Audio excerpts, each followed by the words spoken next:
गुरु क्या है, पितृ क्या है, आपके शब्दों में? अच्छा, ये भी सच है क्या कि वहाँ पे पीपल के पेड़ पे भूत प्रेत रहते हैं? विज्ञान तो खुद भगवान ने ही रचा है, तो कैसे समझ में नहीं आती? ये पितृदोष क्या होता है? श्री राम के नगरी से आते हैं, उनके आराध्य की पूजा करने लगे। किसी भी नेगेटिव ऊर्जा को नियंत्रण में करने के लिए आप लोगों के पास तमाम सिद्धियां होती हैं, तो इस नरमुंड माला की क्या आवश्यकता है कि औघड़ में और अघोरी में क्या फर्क होता है? नमस्कार, मैं नेहा द्विवेदी और आप देख रहे हैं आंचलिक खबरें। लेकिन वो तो आपने सही कहा, मेडिटेशन ध्यान करने से भगवान के दर्शन हो जाते हैं, लेकिन आप एक योगी हैं, आप एक औघड़ है, कहीं ना कहीं आपने भी ध्यान किया होगा, लेकिन आप इस बात से इनकार कैसे कर सकते हैं? क्योंकि ध्यान में तो आप भगवान को ही देखते होंगे। ध्यान का नाम दूसरा भगवान। अब आप स्वयंभू सरकार कहें या फिर महादेव कहें, जहाँ पे भगवान भगवान शब्द आप ले रहे, तो भगवान, बहुत सारे लोग बहुत कुछ बोलते हैं कि पंच महाभूतों, धरती आयु, धरती वायु अग्नि जल पृथ्वी आकाश, इन सबका मिश्रण भगवान है जी। भग शास्त्रों में है, आप पढ़िएगा।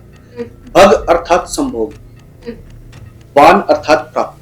संभोग से जो प्राप्ति हो रही, जिस जीव की उत्पत्ति हो रही, वो प्रत्येक जीव भगवान है। फिर वो चाहे बिल्ली का बच्चा हो, चाहे हाथी का बच्चा हो, चाहे मानस हो, भगवान इसको बोला है। क्लियर हो गया? तो भगवान, धरती पे हम आप सारे भगवान हैं, जो शास्त्रों में कहा गया। अब ईश्वर, गुरु और पितृ, वो जो एक पराशक्ति है, जो आपके मनुष्यों के दिमाग से परे है, जो आपके साइंस, आपकी टेक्नोलॉजी की समझ में नहीं आती, वो ईश्वर। विज्ञान तो खुद भगवान ने ही रचा है, तो कैसे समझ में नहीं आती? विज्ञान से ही तो संसार चल रहा है। किसने बोला? भगवान ने स्वयं कहा है। मानते, लेकिन विज्ञान, आज आप जो मोबाइल और कैमरा और टेक्नोलॉजी और लाइट और इन सबको ये जो बोल रहे, ये जो टेक्नोलॉजी है, ये आपकी टेक्नोलॉजी और हमारी टेक्नोलॉजी, इससे बहुत अंतर है। आप हमसे, जो हमारी साधु संतों की, हमारी औघड़ों की जो टेक्नोलॉजी है, आप इस टेक्नोलॉजी से हजारों लाखों वर्ष पीछे हैं। पीछे उदाहरण चलते हैं द्वापर में, राधा कृष्ण जी, वो दोनों दूर थे, लेकिन फिर भी साइकोलॉजिकल कहीं ना कहीं एक दूसरे में कनेक्शन, जिसको आज के जमाने में टेलीपैथी कहते हैं। बस टेलीपैथी, वो आपकी मोबाइल पे तो वो सिक्स सेंस कहते हैं, सिक्स सेंस से वो बात करते थे। Telepathy, telepathy. तो ये टेलीपैथी, ये हमारा साइंस है, आज भी है। बहुत सारे हमारे, हमें किसी गुरु भाइयों से बात करनी है, किसी से बात करनी है, तो हम उनसे टेलीपैथी पर अपना मैसेज भेजते हैं, उनके पास रिप्लाई आ जाता है। ये ही टेलीपैथी हमारे गुरु पितरों तक जाती है, वो हमारे लिए काम करते हैं, हम उनकी सेवा, उनका आशीर्वाद प्राप्त, ये टेलीपैथी। दूसरा, ये देखा होगा आपने, आज के समय में आ रहे साधारण मनुष्यों में अगर आ रहे, इसमें जन समाज में आ रहे, जनमानस में, तो ये भी देखा जाता है कि हमें बैठे हैं, हमें हिचकियां आ रही, फिर होता है कोई याद कर, तो अगर हमें हिचकी आ रही हो, कोई याद कर रहा, तो टेलीपैथी का एक छोटा सा पार्ट उस व्यक्ति को टच करता है। तो ये टेक्नोलॉजी। लेकिन विज्ञान तो ये भी कहता है कि पानी की कमी से भी हिचकी आ सकती है, जरूरी थोड़ी है कोई याद कर रहा हो। विज्ञान की बात, मैं दिन भर में 5 से 6 लीटर पानी पीता हूँ, फिर भी मुझे हिचकी आती है। मुझे कोई डिजीज भी नहीं है, कोई बीमारी भी नहीं है, क्लिनिकली मैं बिल्कुल फिट हूँ। वैसे तो विज्ञान का हर कहीं बेस है, बिना बेस के तो बिल्डिंग बनाई ही नहीं जा सकती ना। तो हमारे रामायण काल में या फिर जो भी हमारे शास्त्र हैं, अगर हम उनको उठाते हैं तो विज्ञान के कहीं ना कहीं उसमें साक्ष्य मिलते हैं। अब आगे बढ़ते हैं, हम आपकी थोड़ी निजी जीवन की ओर। एक छोटा सा एग्जांपल और दे रहे जी। आपका विज्ञान क्या मानव शरीर में बहने वाला रक्त बना सकता है किसी मिक्सी में डाल के, जिसमें आटा, दाल, चावल, मसाला, नमक, तेल, चीनी डाल के वो उसको मिक्स करे और ब्लड बन जाए? नहीं बना सकता ना। ये मानव रूपी मिक्सी है, इसमें रोज ब्लड बनता है और इसमें सिर्फ आटा, दाल, चावल ही जाता है। कहीं पर भी आपका जो है हीमोग्लोबिन नहीं जाता। क्लियर हो गया जी। और गुरु जी देखिए, ये आपने गुरु पितृ कहा, तो कुछ इस पे भी प्रकाश डालिए, इसका मतलब क्या है? गुरु क्या है, पितृ क्या है आपके शब्दों में? गुरु और पितृ।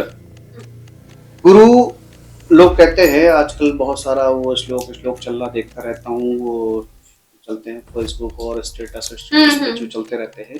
लोग कहते हैं कि कर्ता करे कर ना सके, गुरु करे सो होए, तीन लोक नौ खंड में गुरु से बड़ा ना कोई। जी।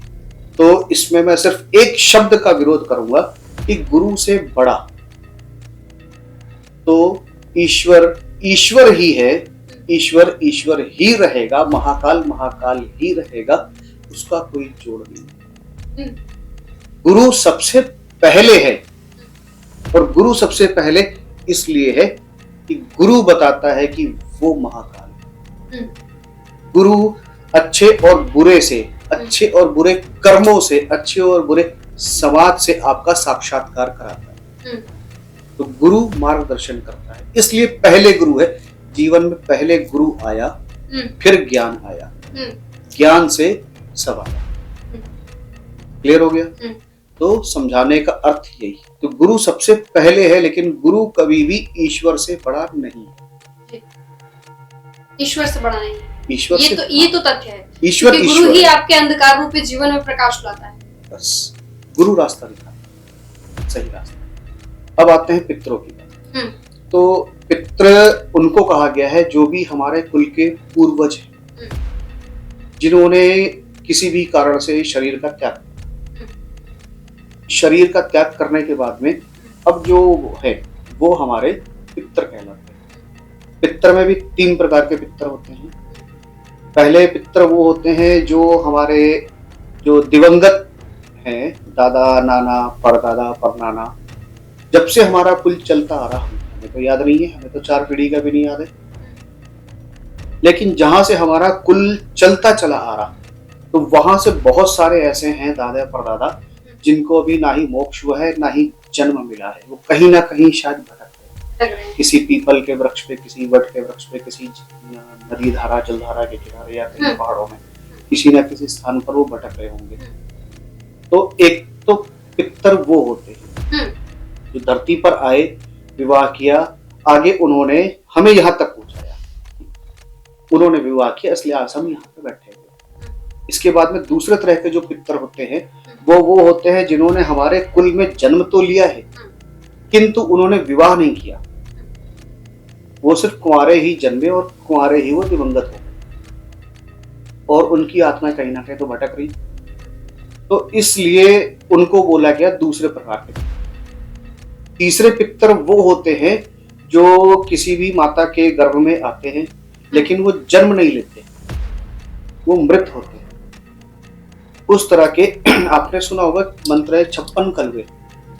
तो 56 कलवे अर्थात जब वो माता के गर्भ में आए उस समय से लेकर 56 महीने वहां तक की आयु जब उनकी पूरी होती है, तब तक वो हमारे पूत पितर कहलाते हैं। तो पितर 3 तरह के। इसी में एक चीज और बताऊंगा कि लेकिन बिना गुरु के उचित ज्ञान के कोई भी इस प्रयोग को ना करे। जी। क्योंकि समुद्र मंथन में सबसे पहले विष निकलता है। पितरों का क्या कि पितरों के लिए लोग गलत मैसेज दे रखा है कि पितरों को घर के बाहर रखना चाहिए, पितरों को खेत में रखना चाहिए, पितरों को छत पे रखना चाहिए, और अमावस, होली, दिवाली उनको जो है भोग देना चाहिए। ये गलत है।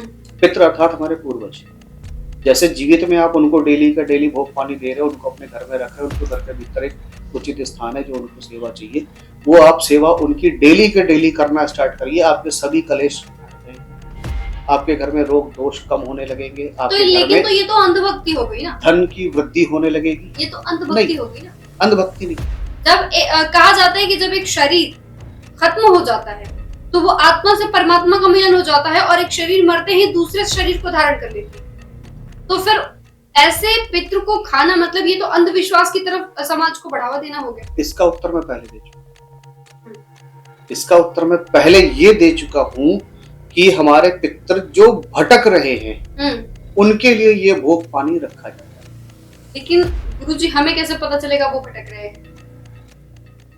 इसके लिए तो बहुत सारे विधान हैं, लेकिन अब क्योंकि सारे विधान अभी मैं यहाँ पर नहीं समझा सकता, हम्म, बहुत सारे विधान है, बहुत सारी क्रियाएं होती है, इस चीज से पता चलता है। बस छोटी छोटी चीजें बता दे रहा हूँ कि अगर किसी के घर में रोटी जल रही है, हम्म, दूध का नुकसान हो रहा, चाहे वो जल रहा हो, चाहे वो गिर रहा हो, या जो भोजन पका है वो भोजन उसके घर में रखे रखे सड़ रहा हो, सड़ रहा अर्थात रात को बनाया सुबह रखा रह गया, किसी कारण से नहीं फेंका गया, या उसमें इस तरह से जिसमें नुकसान हो रहा है, घर में लड़ाई झगड़े निरंतर होते जा रहे हैं, लगभग सभी घर में हो रहे हैं, क्योंकि लगभग सभी घरों के पितृ कहीं ना कहीं नाराज है। बुरे में चल रहे, गुस्सा चल रहे। इसलिए तो इस तरह की छोटी छोटी चीजें ये परख है, लेकिन मैं जो बता रहा हूँ इसको आप तभी करेंगे जब किसी ना किसी गुरु के माध्यम से आप इसकी पूर्ण जानकारी लेंगे, तब, नहीं तो उसके पहले नहीं करेंगे, क्योंकि ये नुकसान भी करते हैं।